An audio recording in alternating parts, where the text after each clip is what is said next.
নমস্কার, আপনারা দেখছেন দ্য ইন্ডিয়ান ইনফরমেটিভ চ্যানেল। শুরু করছি আজকের একটা নতুন ভিডিও।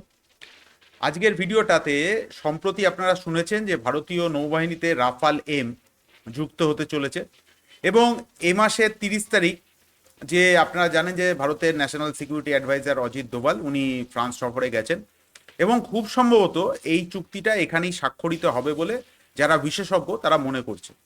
এখন এটা কিন্তু শেষ নয়, শেষটা হচ্ছে যে এই যে রাফেল ফাইটার এয়ারক্রাফটের যে দাম, সেই দাম কেন ফ্রান্স এতটা কমিয়ে দিল ভারতের জন্য, এটা খানিকটা বিস্ময় লাগছে।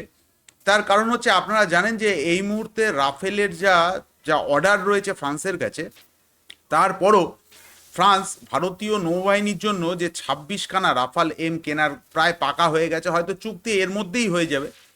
তো সেই রাফেল এম এর দাম ফ্রান্স এতটা কমিয়ে দিল কেন? তো এটি জানার জন্য ভিডিওটা শেষ পর্যন্ত দেখুন। ভিডিওটি যদি ভালো লাগে তাহলে অবশ্যই লাইক করবেন এবং আমাদের চ্যানেলটিকে সাবস্ক্রাইব করবেন।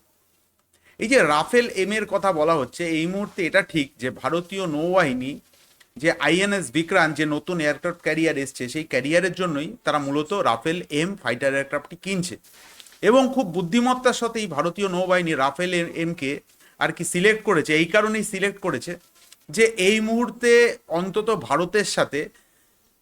ভারতের বাইরে মূল সমস্যা হচ্ছে ভারত মহাসাগর এবং সাউথ চায়না সিতে। এখানে মূলত ভারতের সাথে যে ক্ষেত্রে টক্কর হওয়ার কথা সেটা কিন্তু চীনা নৌবাহিনীর। আর এইখানেই ভারত রাফেল এম এই কারণেই কিনেছে, কারণ স্পেসিফিকেশন ওয়াইজ রাফেলের মধ্যে যে ধরনের আধুনিক টেকনোলজি রয়েছে, যে উন্নত টেকনোলজি রাফেলের মধ্যে রয়েছে, সেই টেকনোলজি কিন্তু চীন কেন এই মুহূর্তে বিশ্বের খুব কম দেশের কাছেই আছে। ইভেন কি আমি এত বড় কথাও বলতে পারি যে রাফেল এম এর মধ্যে যে টেকনোলজি রয়েছে, সেই টেকনোলজি একমাত্র ওর থেকে সুপিরিয়ার টেকনোলজি হচ্ছে আমেরিকার F-35-এর।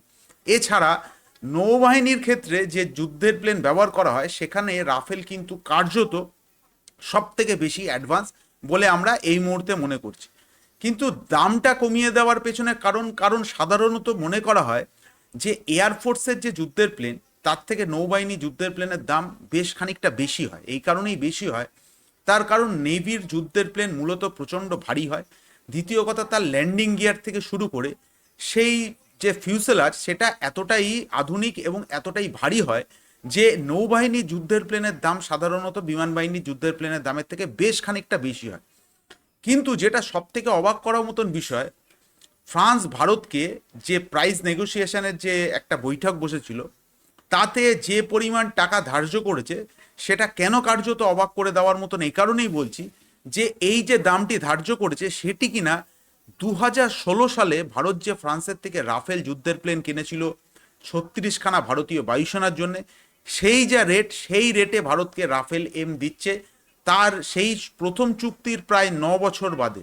তো এখানেই যে সম্ভাবনার কথা উঠে আসছে যে কেন ফ্রান্স ভারতকে এত কমে রাফেল ফাইটার বা রাফেল এম নৌবাহিনী যুদ্ধের প্লেন দিতে চলেছে। দেখুন, প্রথমত ফ্রান্স কিছুতেই চায় না এই চুক্তিটা ভারত এই চুক্তি থেকে বেরিয়ে যাক। দ্বিতীয়ত কারণ বেরিয়ে যাক এই কারণেই, কারণ ফ্রান্স ভালো রকম জানে যদি কোনো কারণে আমাদের সাথে প্রাইস নেগোসিয়েশন কমিটিতে ভারতের সাথে যদি মতনৈক্য হয়, তবে খুব সহজেই আমেরিকা এই চুক্তিটিকে ধরে নেবে। কারণ আমেরিকার F-18 সুপার হর্নেট কিন্তু প্রায় প্রস্তুত হয়ে রয়েছে, তারা এখনও কিন্তু হালটা ছাড়েনি। দ্বিতীয় যেটা সব থেকে বড় কথা, এটা ঘটনা যে ভারতের রাফেল কেনার পরই ফ্রান্সের যে আজকের যে যত অর্ডার, সেই অর্ডার খানিকটা লক্ষ্মীলাভ কিন্তু ভারতের থেকেই হয়েছে। যদিও এটা ব্যবসায়িক কোনো স্বার্থ নয়, তবুও এটা একটা অন্যতম কারণ। তৃতীয় যেটা সব থেকে বড় কারণ হচ্ছে, আপনারা জানেন যে কিছুদিন আগে ফ্রান্স বা ডাজো অ্যাভিয়েশন ভারতে একটা এমআরও ফেসিলিটি করার কথা বলেছে, যেখানে কিনা ভারতীয় সেনা মানে বায়ুসেনার রাফেল, মিরাজ এবং নৌবাহিনীর যে রাফেল কেনা হবে, তার কিন্তু মেনটেনেন্স এবং রিপেয়ার ভারতের এমআরও ফেসিলিটিতেই হবে। যেটা সব থেকে গুরুত্বপূর্ণ এটাই, ফ্রান্স কিছুতেই ভারতের যে 114খানা রাফেল যুদ্ধের প্লেন কেনার যে কথা চলছে, সেটা তারা কিছুতেই হাতছাড়া করতে চাইছে না।